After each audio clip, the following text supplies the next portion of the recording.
really being pissed off at somebody. Like, when I use that word, I literally mean, like, I would obviously never call someone who's handicapped a retard, but it's like, if somebody is so... You're basically calling them inept. Would you call them? Yeah, like, they are so, like, they, to me, are truly retarded. like, the people, like, they may not have a quote-unquote mental handicap, but as far as I'm concerned, they're worse than... I mean, they are just... Whoa. Would you... No. It's like, they are less capable. I would rather... My brother-in-law has cerebral palsy, right? Yeah. And I would much rather have a conversation with him than a lot of other people. Than a fucking retard. Like some guy at a bar who's like sitting there screaming at the television, slapping girls' butts, high-fiving his friends, spitting his beer all over the bartender, and then looking at me going, hey, you want to fight? It's like... Well, Nick, in my defense, I was a little bit Also, I don't like to do rape humor unless it's like clearly lighthearted. Like, there's no like a lighthearted rape. No. I've seen. Look, I don't. I just shoved the tip against her ass. I'm not going to name any names. I didn't go all the way. I'm not going to name any names, but like, there's been some rape humor that has been extremely graphic, and I feel funny. Out of like not even remotely comical in any way. XD or squeeze. Yeah, and now when I say the word rape, I know so many, like 90% of the people are thinking of a man raping a woman. That's not what I'm talking about. And rape in no scenario is okay. However, a bull getting raped by a tractor is kind of funny to me. I know that, I think it's also where you place the joke. That too. So if you do a rape joke where the joke isn't for shock value, you're literally saying, aha, this stupid cunt got raped. It's like, that's not funny. Sure. It's not funny. But if you make the rapist, a rapist can't get erection up. That's funny. You made rape a little funnier. What do you think is the farthest you've gone, Mick? As an example, what's like the most thing you've like? All right, it's the farthest. I think I've gone in the offensive. Yeah, what do you say? Okay, that was far for me. I can't believe that's a really good question. I don't think I've ever. I don't really. They don't talk shit like you were like just writing a line, your personal line. You're like, that was a buzz cut. I don't think I ever really do that. I guess like the worst thing I possibly did was way back when I made a cartoon. It was a pacifists fighting game, and I think I had Gandhi, and then like a bunch of cops come and beat him with batons until he's dead, and then it's like, you died, you win, or whatever. I don't know, but like.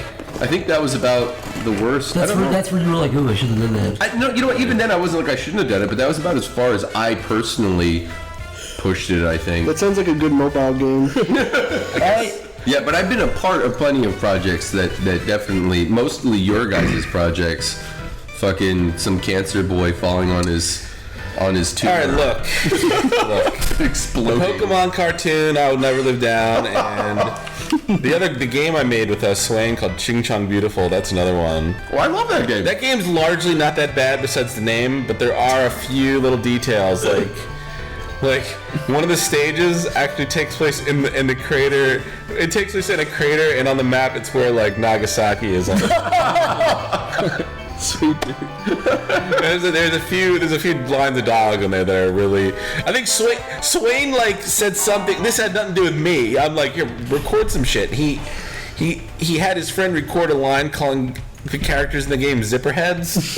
Holy fuck. If anybody wants to know why you call people a zipperhead, it's when you run over their head with a tank and it leaves a tread in their head like a zipper. I didn't know that. Don't laugh, that's not funny. The more you know. Yeah, the more you know. It's something to share with each other. Chris, I don't know, would you like to go over this question? I mean, I've made my shitty, edgy humor cartoons back in the day. Yeah. I remember your swastika neo-Nazi Christmas thing. That's not even that bad. It's not that bad. It's just a guy coding a swastika. No. That got banned in Germany.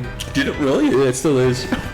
Swastika stuff is more unusual. Yeah, it's just a fucking swastika. Like, the worst shit I've ever made was fucking slightly rapey things. I don't think any humor is out of boundaries as long as it's clear you're not being malicious and there's funny context to it. Yeah, the one place I don't like to go is just being mean to people. Specifically, like if you could like make fun of like progeria or cancer or something, but if you're like going after when you single out somebody who is good-hearted, they have no reason to be in the situation they are, and you call them out for it and make a joke about that. Yeah. Just for personal shit, they can help. It's like, oh, what are you fucking? Like I don't know. Yeah, just Yeah, no, like, it's the same Louis way. C.K., right? Louis C.K. is like one of the liberal fucking heroes of comedy, and yet, like, when he's talking about his own daughter, it's like, yeah, my daughter's a fucking retarded cunt, you know, and like everyone laughs. They're not retarded though. I mean, like in a sense where it's like if there's like a bird that can be like, oh man, you're fucking deformed. I don't think that's not funny at all. One of his funniest bits, I mean, he was on the Opie and Anthony show. When he explains the word nigger, Patrice O'Neal, who's like the blackest black ever, and it's hilarious. Patrice is explaining where the word kike came from. He's actually telling the audience. Yeah, Heichel, right. And Louis like, when they look at him, they saw some guy be a nigger. It's just a feeling. He's like, he was just being such a nigger. But any other comedian who said, like, if any of but I mean, like Patrice is actually a good example. I saw a roast he was on where they were like making fun of his diabetes. I was like, that's not that funny. This is that's mean spirited. It wasn't mean. Have you ever seen a good roast? No, my point is when you single somebody up for something, I fucking hate it's like, oh, I do too. Roasts. It's like it's not funny. It was the same, try hard, like bullshit. It's it's like what it always feels like a roast is. It always feels like they're like they're hoping to steal the show up on stage. Yeah, everyone is taking a shot at trying to steal the show. I think you can make fun of somebody for making a bad decision or saying something or doing something stupid. But if you make somebody like for what they are, it just comes off like the Bob Saget. Like there was I think there were a few funny things about Bob Saget and his past with drugs and. To be fair, Bob Saget, he's done a lot of awful shit. Yeah, it's true. Not just his like drugs or his like Full House. Like he's made some terrible shit. Yeah. But I don't think anything's off limits as long as you. Look, the two most important things. I would say there's one important thing. There's one important thing and one kind of important thing. The most important thing is intent. If you are saying something with the intent of making somebody laugh and not say it to be hurtful, right, and it doesn't land, like if you make a rape joke, but you're trying to elicit laughter and nobody laughs, I don't think you're trying to be funny. That should be important. You're saying intent also, and context. Context is the second important thing, but I think intent is the biggest. If you say like, oh, you should get raped, like a rape victim. You're intending to hurt them. You're intending to elicit some kind of upset reaction. That's not trying to make anybody laugh. What do you think of the amount of people out there who really don't even understand the difference in that? That get mad on the internet. People like to be offended. Yeah, that's true. There's people legitimately don't understand. They'll fish for ways to be offended, and they'll use it against you. Well, and the thing is too, you'll see. I got into a fucking argument with somebody on Twitter of all places. I'm sure that's never happened before. An argument on Twitter. Who knew? And the person was talking about rape jokes, but they also liked It's Always Sunny in Philadelphia. And I showed him one of the most popular Always Sunny bits which was the characters Dennis and the character Mac. They bought a boat, and they're buying stuff for the boat, and the character Dennis is talking about taking the woman out, and we should get like a mattress for the boat. And he's like, why? Because look, they're taking them on the boat, and they can't refuse because of the implication. And he goes to this weird thing where it's like a woman, they can't. What are they gonna say? No to me? We're on a boat in the middle of nowhere, and it's pretty much a rape joke. Yeah. And I showed it to the guy. I was like, "What do you think of that?" He's like, "Oh, that's funny." I was like, "See, you laughed at a rape joke." I think the issue is people draw their lines everywhere. There's no consistent, objective lineup for what's a good rape joke, what's a bad rape joke. Yeah. And even if you don't like rape jokes, they laugh at a black joke, they laugh at a Well, no, that was my exact joke. That's my exact joke. That's exactly what I'm talking about. The Louis C.K. thing about racism jokes. Where people are like, there are no good, like it's never okay. That word's never funny. So what about this? Yeah, exactly. You can never use that word to make a joke. There's also a very famous, very funny, very famous skit with Richard Pryor. Oh yeah, absolutely. Yes, I have. Of course I have. It's basically Chevy Chase is like a guy hiring somebody. He's like, okay, let's play a word game. I'll tell you a word, and you say what you think. The first thing comes to mind. He's like, dog, cat. But then it gets then it grows. Then he's like black. He's white. Tar Baby, Jungle Bunny, he's just nigger. He's Honky. Like, Honky. He's like dead Honky. Dead Honky. Yeah, it's a funny bit, but they made that word funny. They made that word. They put it in the context where it was funny. It was appropriate. And the joke wasn't just a. To be fair and to be clear, when we say funny, I think it's important to remember that I'm not saying the word itself isn't fun. Look. Well, no, I'm not saying that. I think when I was talking about Louis C.K. when we're talking about this too, when we're saying it's funny, what I mean is it's accepted by a general populace as being funny by by very liberal-minded people who are finding a lot of these jokes funny. If you were to say you can't make rape jokes. You shouldn't be able to make jokes about anything because like Bugs Bunny. Yeah, where do you draw the line? He gets hit on the head with a hammer, right? Yeah. There's at least like 50 people in the past whose faces have been smashed in with hammers and their families' lives have been ruined. But you don't see them saying like, stop making videos about hammers. They're probably some people do though. Yeah, now especially. But it's like, come on, you can't do that. Like the new Popeye design that they were teasing. He didn't have any tattoos and he doesn't smoke a pipe. Yeah, he looks like a fucking little Abercrombie hipster. Yeah. Somebody was saying like, oh, maybe it's like a prequel, but I almost still think I think there was something else going on there. No, it's politics. They don't want to promote smoking and they don't want to promote tattoos. What are you talking about? The new Popeye design. Where he's wearing like his fucking like Converse and his. I think they dropped that movie anyway, so it doesn't matter. I think he only did that to show to the producers. Yeah, it was just like a teaser or something. But still. Can I say something? Because it kind of goes with what you guys were saying. Sure.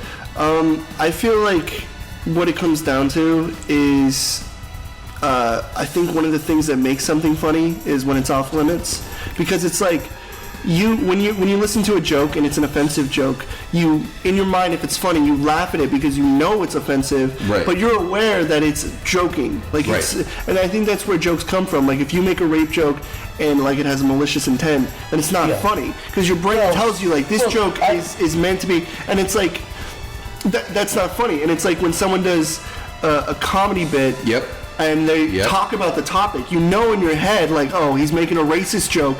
The joke is racist, but it's clearly not intended That's to be why most of the time racist. when you hear racist jokes, it comes from a black person or a Chinese person or a Indian person. And when you see jokes like obese jokes, it comes from the fat person. It's almost like it's okay because I'm that. Therefore, I hate that shit, though. I can touch that. Humor comes from discomfort. Look, a good.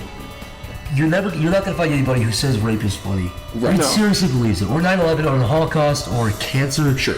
None of the world is full of things that seriously are not funny, they're horrible. Life is pretty horrible if you look at it. Like if you really look at it. Sure. It's got a lot of very bad things.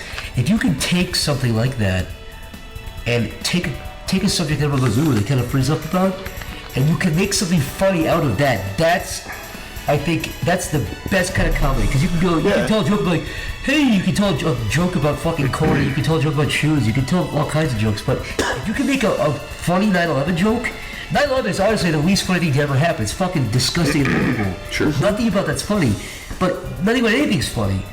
If you can make death or alcoholism or AIDS or cancer, if you can find the humor in that, I think that's there's a beauty. What it does is it allows for a conversation. And by the way, you're not laughing at the subject.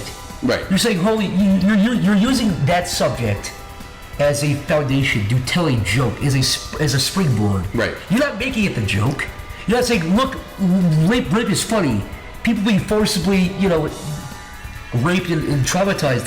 That's funny. No, you're not saying that. You're saying this is a disgusting subject. Let's see if we can find anything funny about, not about this, but with this as a cradle, as a bowl, and then we'll fill the inside with soup, joke soup. No, and I honestly think that it opens up conversation, like that Richard Pryor. Yeah, absolutely. Like that scene, it's like by not talking about it and by acting like it's off limits.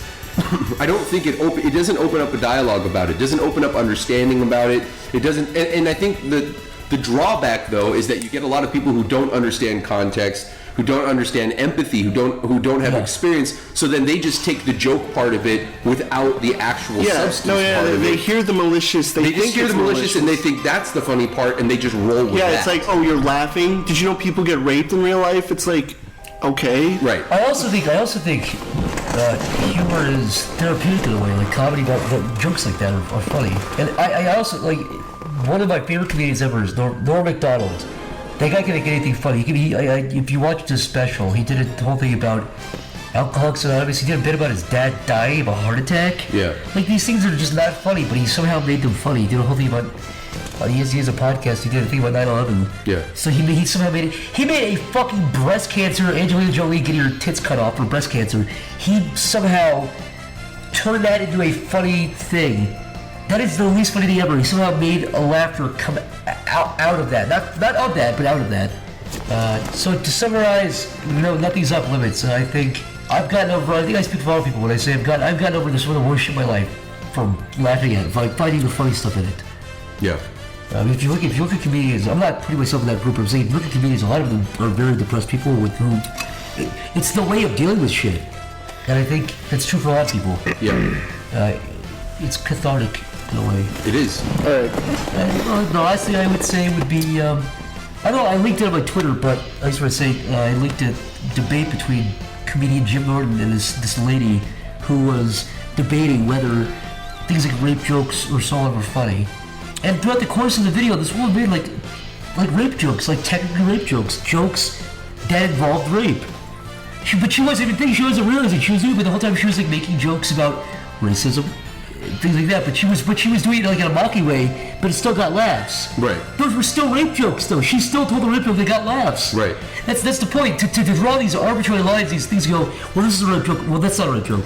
You can't do that, man. Yeah. You can't draw the line where you think. I mean, you can, but you look like an idiot if you're laughing at this and this and that. But not that. That's not funny. She was making observations that other people were able to find humor out of, and whether she was and she wasn't intending to do it. She didn't realize it. Right, and that's a joke. Yeah. If you can make people laugh, then you told a joke. I don't understand how, oh, you can't make rape comedy jokes, but you can make jokes about cancer, and it's like, isn't that... That's my point. It's either, there's a famous quote by either Trey Parker or Metzer, I forgot who said it, but everything's okay or nothing's okay. Exactly. There's no point. If you're going to cut the line up here, then cut the line up there, you're being unfair at that point. Exactly. Nothing's off limits. That's basically how I feel about it. Personally, if I really wanted to dig deep and start making, I take a context of what's offensive and start making a well-written joke around it, which would actually be a pretty good idea to try and make a cartoon around an offensive topic. See if I can pull it off, but that's I should also say, none of us ever go out and go, who can we offend today? What can we say that's crazy today? No, I used to be like that when I was an obnoxious faggot. Well, every you kind of grow out of that. Well, that's what I mean when I was an obnoxious faggot. Yeah, I can't, even if I'll say it like this. Even if a joke we tell is shocking, doesn't mean we set up or it's shocking. It doesn't mean it's a shocking joke. And this is something, too, because I just said it, faggot.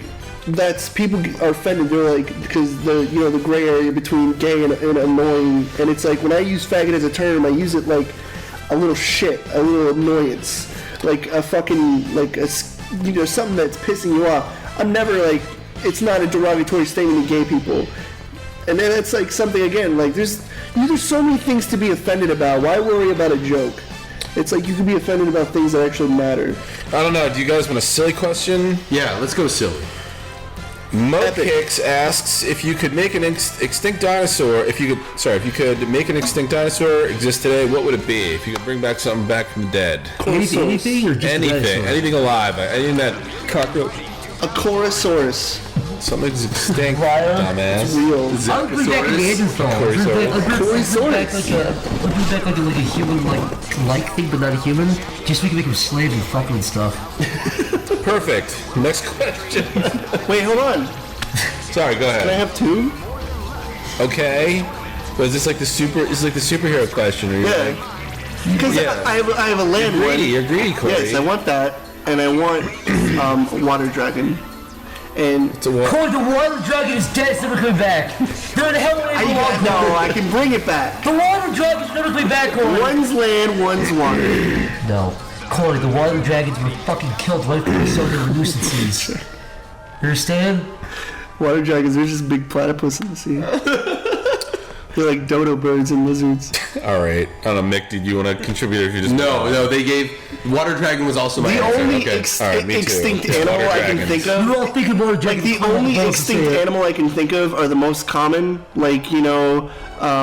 A dodo bird. That's the one that everyone always remembers. And then there's the ones that evolve, like the saber-toothed tigers and shit, and just dinosaurs. I'd be fine with brontosaurus because they were vegetarians and they were herbivores and they were. Would you really bring back a vegetarian? No. Yes, I'm not going to bring back a fucking T-Rex to come and wreak havoc. Get one of those little ones that run on their hind legs. You can have it as your pet. What about Galapagos? Yeah, what about those? I don't even need to see land animals. They're all kind of like big chickens anyway. I'll take a pterodactyl or some kind of sea creature, some kind of gigantic shark. Yeah, sure. You can have a land animal and a sea creature, which is a Galapagos. Yeah, see, I have a water dragon and a Corosaurus. A Corosaurus, by the way. Corosaurus versus the Galapagos. Who wins? Corosaurus, smash him. He's got a big dome. They have these huge domes. on the front of their A heads. Corysaurus is just a dinosaur. Corysaurus has a fucking dome on its feet. It's just a dinosaur that has Corey's face. Yeah. Yeah. I don't know if you guys feel like touching on how shitty YouTube algorithms are, but I don't know if we want to cover that again. I went into a little bit on Twitter. I just want to say, I want to say something too with you when you're done. Okay, I just wanted to say that a lot of people originally, this is kind of the way this stuff that happened. Everyone started doing cartoons. Then you realized you can make money doing it. Oh wow! Then you started making more money. Then you said okay, and it started becoming a job. This is over the course of like a few years. Yeah. Then after a while, it turned out we started to lose money. Okay, that's fine. We started to figure out, kind of think out loud. Okay, this is happening. How do we fix this? This is just a heads up. And then there was this reaction from the whole like, oh fuck you! You think you deserve money for your cartoons? You really fuck. And I was like, all right, I'll move on then. I'll do something that actually gets me real money. I'll go either go to a studio job, move to traditional stuff, whether that's TV or film. And then there was a bigger backlash that said, oh, you lazy fuck, well, you don't make cartoons anymore. You don't get the best of both worlds. You either, when you said the people who said get a real job for years, when we got real jobs, though, you fucking lazy bastards. Yeah. You don't get the best of both worlds. I feel like, and that's something that I could explain like over and over and over. They're not but it's hearing like that, the though. thing is, the way the system used to be and the way it is now is specifically catering to a certain kind of not demographic but style of videos. Right. The way the system is now is view time, amount of a video, and minutes watched. So there's like 3 factors that affect that video now, and even then, consistency. Your and there's, So basically- there's a second factor which not many people know about it, but it is on the radar at this point, and I think more people should know about it. Is a term called subscriber burn, which is based on how many people actually do those 3 things of the video, and how many people let's say you skip a video, you don't watch a video, pay attention to it, and you wait for them to upload another one.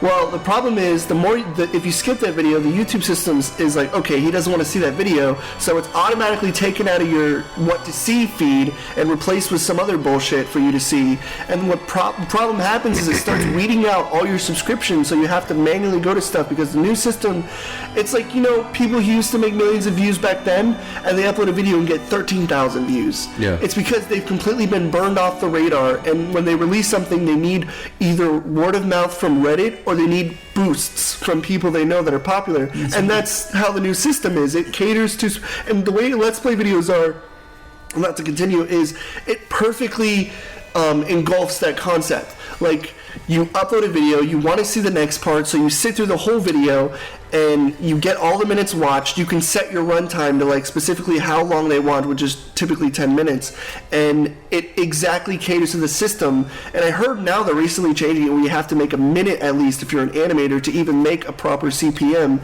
And because of that, it's like, okay, here's a fucking job I do every day where I get paid and get I get paid at the end of the month, and I even have enough to spend money on shit. Or here's a job where I can barely make enough rent, and it takes me fucking 6 years to do one thing, and the community is shit to begin with, so it's not even worth the payoff. Yeah, you work like a fucking dog, and then they And start then you just get people shit. oh, it took you this long, where's my next one? It's like, oh, move on then. I actually fuck think- you, man. Yeah, exactly. I think one of the bigger problems, and it's not even YouTube anymore, it's actually become like Facebook and other things, because with Let's Plays or live action videos, you see the people in it, you hear the people in it, you know they made that content. Yeah. But when it comes to cartoons, a lot of times people don't know who actually animated, they don't know who's voicing in it, so people rip them, they cut out the credits, and they fucking repost it up to Facebook or something to get the attention. And Facebook has the worst recording and system. Imager or whatever, but or Imager, whatever. The Pac-Man cartoon that I did has more views on Facebook and Imager than 3 times as many views than it does actually on YouTube. So more people have seen this cartoon, have no fucking idea about the people actually involved with it than, you know what I mean? And they just think the person who uploaded it is involved. Because if somebody steals a live action video, it's like, oh, I know who this guy is. Exactly. No, that's what I'm saying. Animation is the perfect thing to steal, and it's why they keep doing it, because they just lop off the credits and try to take credit for it. There was that one fat idiot who used to make truffle shuffle videos videos and steal your There's this kid who Leviosa. stole He me. had like he got 90,000 followers on Facebook in like a week from your Leviosa video. Like, hey, make more of that video. Yeah, he was like, I made this. It's pretty sweet, right? Yeah, It's he's like, waiting. "Yeah, you're great. Waiting for you to upload more so you could fucking steal it. I don't know what happened. I stopped paying attention to him, but he would see videos of me. It's like silly fat kid dances, and he would just be like pulling his shirt up, showing his tits, and everyone would laugh and be like, "Man, I found you through the Leviosa video. You're so funny." That's from Goonies, by the way. Yeah, no, I know, no. That's what you call like a fat kid shaking his truffle titties. shuffle, It's a truffle shuffle. Should we move on? Yeah. We have a bunch of questions. I don't know if you. I've actually made videos about my feelings about YouTube, so Oh yeah. I don't need to Can I talk say about one last thing though? Go ahead. Just one last thing. Realistically, though, the kind of stuff I'm doing with Jeff, I would rather have my name on over spending ages on something that I would put on YouTube. Oh, yeah. I feel YouTube is more of an archive thing, but I feel like the thing I'm doing now is more like something I'd be like, yeah, I'd help do that, and it was well worth it. I'd still like to make animations and I put would them out too, there. but I would like to not be on. I would not to be on somebody's fucking to-do list. Like it's like, okay, you have to do this to me before I kick my bucket. Maybe It's when like, I'm done this game, I'll make some more. I As don't an know. animator, Yeah, I think after doing 3-minute videos for 5+ years, Yeah. I'm kind of in the mindset now where I just want to make like 20-30-minute videos. That's, you can't do that on YouTube. I don't mean to keep going, but it's like another thing that bothers me, and it's like you guys, we all get this. It's like if you don't animate, people are just like, oh, they don't animate anymore. It's like just because we don't upload stuff online This doesn't is the mean we're biggest not issue. I think this is animating. the biggest thing. People assume that it's because we're not making videos, we're not doing anything. Yeah. We're doing more stuff. Animation is like seriously 5%. I'm of animating what we're every doing. fucking day for like 8 hours, and then I find time for other stuff, but I still always go back to it every single fucking day. It's like I'm not just like taking breaks I've now always, and then. I think the best thing anybody can do is look at YouTube, look at the internet as a stepping stone, and not a fucking bed. Yeah, treat it like the Bible. Honestly, now with the patrons and with the commissions that I have, YouTube is basically a dumping ground for me. At this Exactly. point. That's all it is. Exactly. I mean, if I have a cute little idea I want to fucking fart out, yeah, I'll absolutely put it there. But for the most part, the things that I'm making with my patrons, with the commissions that I have, and hopefully they're things that I can share as well on the channel. But then also, I don't want to say it on here, but then there's other opportunities that I've been exploring that are more television based. No, and I'd love to share, whatever I can with And it's that. also like, it's not so much that I'm done animating, it's like I'm done with YouTube. I would rather focus on Sleepy Cabin or my own shit. I'm not focusing on YouTube. I want to do stuff for this, do stuff with you guys. It's like, I don't want to have to worry about making a silly cartoon for like someone who like for a community who just fights for the funniest comments. YouTube goes out of their way to ignore animators. And Yeah, no, what they want. absolutely. Unless you're like verified and they know who you are. Just so it's sad. Like you get a fucking gold star. It's so sad. These people, these animators, they put in so much fucking effort, and Yeah, there's a lot of really good they don't animators. have to be such uncaring cunts. Like they could do something to help an animator out, but I mean, it's Google. They're a multi-billion-dollar company. fucking They care. could help out the They could. animators in their own way. They could, yeah. But it's funny, like, I would ever complain about myself or any of us, but the truth is, there are people that have it so much worse. People who put in more time than us, who make longer absolutely. cartoons, who are fucking, they graduate from Goebbels or whatever, and they're, getting like 1,000 views. would it make YouTube more attractive if they just encouraged a little more variety to stuff? I said I don't know if they that it care. would be better if there was two not. systems. There was one specifically for the kind of stuff like where you can get content out a lot, and then like an artsy side where it's like it focuses. So there's like two sides. There's the art side, and then there's like the video side. You know what? They're gonna go for the money. They're always gonna go for the money. The gaming Well, that's what I mean. is like taking over YouTube. Just like Twitch. Like Twitch that's- used to also have Justin TV. Well, guess what? They dropped Justin TV, and then they just had No, Twitch. that's exactly what I mean. And then you couldn't even animate on Twitch. I would say that, but at the point of me saying that, I would be on my LSD trip, like fucking like going through visions in my head that come out of my head. I'm just like, wouldn't this be great? Oh man, let's go back in time where everything was good again. And The it's like it's businesses not see gonna the happen. numbers. They see numbers. They and that's what they go for. They could not give a rat's yeah. ass how much time There will and be a effort and second care you system. put into something. They want their money. The end. If anything, it's not even there's going to be a second system. It's that they're weeding out the bullshit. They're like, okay, you don't make our requirements, you're gone. These guys make our requirements. That's why we get money. You guys fucking come in. You're like, it's like a kid. It's like a thing where it's like someone does a really good like.